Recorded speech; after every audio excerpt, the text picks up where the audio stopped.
Assalamualaikum warahmatullahi wabarakatuh. Perkenalkan, nama saya Ahmad Noval Dwi Putra, absen 1. Perkenalkan, nama saya Fauzia Aisyah Salwa, absen 7. Saya Indah Delia Mustika Hati, absen 11. Saya Octavia Karika, absen 26. Saya Rangga Kiansa, absen 28. Kami akan membuat video penjelasan tentang mahabbah, khauf, raja, dan tawakal. Assalamualaikum warahmatullahi wabarakatuh. Perkenalkan, nama saya Rangga Kiansa, absen 28 dari kelompok 2. Di sini saya akan menjelaskan tentang hakikat mencintai Allah Subhanahu wa taala. Yang pertama, pengertian. Mahabbah atau cinta adalah kecenderungan hati kepada sesuatu yang menyenangkan. Tingkatan cinta tertinggi dan hakiki itu adalah cinta kepada Allah Subhanahu wa taala. Ketika seorang hamba benar-benar mencintai Allah Subhanahu wa taala, maka cinta itu akan memengaruhi kehidupannya. Seseorang tak akan memperoleh kesempurnaan iman tanpa mengenal keagungan Allah, merasakan kebaikan dan ketulusan Allah, dan mengakui nikmat-nikmatnya. Seseorang yang sudah mencintai Allah akan mengingat terus dalam hidupnya, baik waktu berdiri, berjongkok, dan melakukan aktivitas-aktivitas lainnya. Cinta kepada Allah merupakan suatu keabadian yang dimana tidak dilakukan pada di muka bumi saja, melainkan dilakukan sampai kita meninggal dunia dan berada di dalam akhirat. Yang kedua adalah tanda-tanda mencintai Allah Subhanahu wa taala.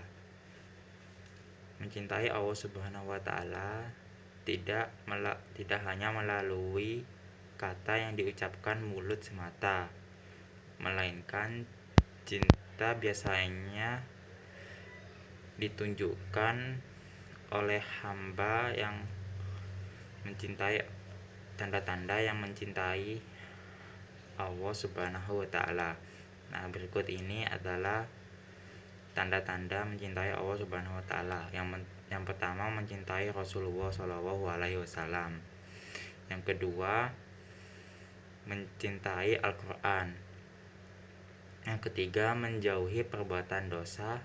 Yang keempat, mendahulukan perkara yang dicintai Allah Subhanahu wa taala. Yang kelima, tidak gentar menghadapi hinaan-hinaan. Mana cara meningkatkan cinta kita kepada Allah Subhanahu wa taala? Cinta kepada Allah Subhanahu wa taala itu harus konsisten dipertahankan atau ditingkatkan supaya Allah lebih ridho kepada kita. Nah, berikut ini adalah cara meningkatkan cinta kita kepada Allah Subhanahu wa taala. Yang pertama, memahami besarnya cinta Allah Subhanahu wa taala kepada hambanya. Yang kedua, senantiasa membersihkan hati. Yang ketiga, mempelajari ilmu agama secara mendalam. Sekian dari saya, kurang lebih mohon maaf. Assalamualaikum warahmatullahi wabarakatuh.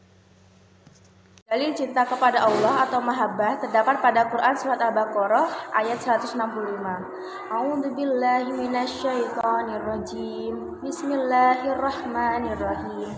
Wa minan nasi may yattakhidhu min dunillahi andadan yuhibbunahum ka hubballah walladzina amanu asyaddu hubballah walau yaral ladzina dzalamu id yarawnal 'adzab annal quwwata lillahi jami'a wa annallaha syadidul 'adzab. Artinya, dan di antara manusia ada orang yang menyembah Tuhan selain Allah sebagai tandingan yang mereka cintai seperti mencintai Allah. Adapun orang-orang yang beriman sangat besar cintanya kepada Allah.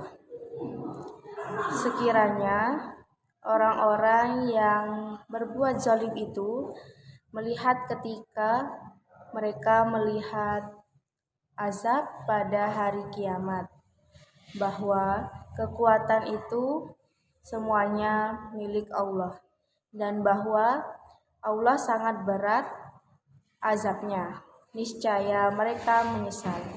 Assalamualaikum warahmatullahi wabarakatuh. Jadi saya di sini akan menjelaskan tentang hakikat takut kepada Allah Subhanahu wa taala atau khauf. 1. Pengertian dan dalil khauf. Secara etimologis, khauf artinya khawatir, takut atau tidak merasa aman. Takut kepada Allah Subhanahu wa taala atau al-khauf minallah adalah sifat orang yang bertakwa sekaligus bukti iman kepada Allah Subhanahu wa taala. Menurut Imam Al-Ghazali, takut kepada Allah dapat berupa rasa takut tidak diterimanya taubat, takut tidak mampu istiqomah, dan sebagainya. Rasa takut kepada Allah harus diikuti dengan ketaatan dan amal soleh. 2. Tanda-tanda takut kepada Allah Subhanahu wa taala. 1. Menjaga lisan dari perkataan dusta. 2. Menghindari iri dan dengki. 3. Menjaga pandangan dari kemaksiatan. 4. Tampak dari ketaatannya kepada Allah Subhanahu wa taala. Dalil tentang takut kepada Allah atau khauf terdapat pada Quran surat Al-Maidah ayat 44. A'udzubillahi minasyaitonirrajim. Bismillahirrahmanirrahim. Fala takhshawun nasa wakhshawni wala tashtaru bi ayati tsamanan qalila wa man lam yahkum bima anzalallahu faulaika humul kafirun. Artinya, karena itu janganlah kamu takut kepada manusia, tetapi takutlah kepadaku. Dan janganlah kamu jual ayat-ayatku dengan harga murah. Barang siapa tidak memutuskan dengan apa yang diturunkan Allah, maka mereka itulah orang-orang kafir. Assalamualaikum warahmatullahi wabarakatuh. Nama saya Ahmad Noval Putra, absen 1. Hakikat berharap kepada Allah Subhanahu wa taala. Yang pertama, pengertian dan dalil raja. Secara etimologis, raja berarti mengharapkan sesuatu atau tidak putus asa. Menurut istilah, raja berarti berharap untuk memperoleh rahmat dan karunia dari Allah Subhanahu wa taala. Menurut Abu Ali Al-Rawzabari, antara khauf dan raja ibarat dua sayap burung. Jika kedua sayap tersebut sama, burung akan mampu terbang secara sempurna. Dua cara menumbuhkan sifat raja. A. Mempelajari dan memahami Al-Quran. B. Meyakini kesempurnaan karunia Allah Subhanahu wa taala. C. Muhasabah atau syukur atas segala nikmat Allah. 3. Manfaat sifat raja. A. Merasa nikmat dalam beribadah kepada Allah Subhanahu wa taala. B. Menumbuhkan sifat optimistis. C. Semangat dalam ketaatan kepada Allah Subhanahu wa taala. D. Tenang dalam menghadapi kesulitan. Dalil berharap kepada Allah atau raja terdapat pada surah Al-Baqarah ayat 218. A'udzubillahi minasyaitonirrajim. Bismillahirrahmanirrahim. Innalladzina amanu walladzina hajaru wajahadu fi sabilillah ulaika yarjuna rahmatallahi wallahu ghafurur rahim.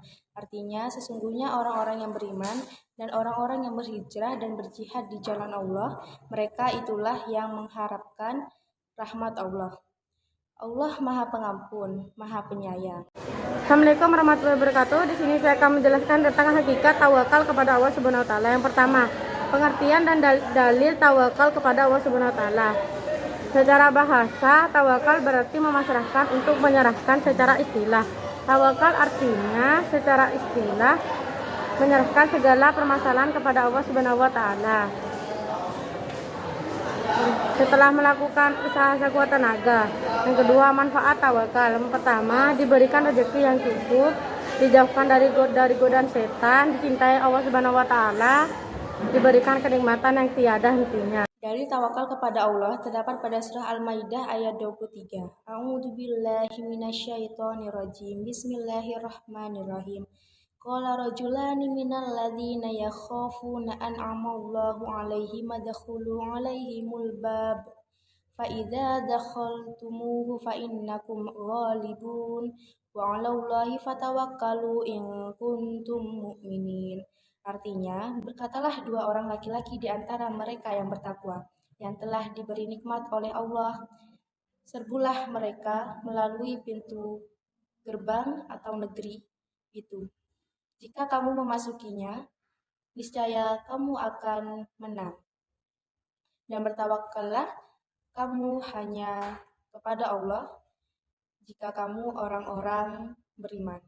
Sekian dari kelompok kami. Mohon maaf apabila ada persalahan kata atau tidak tepat. Sekian dari kelompok kami. Wassalamualaikum warahmatullahi wabarakatuh.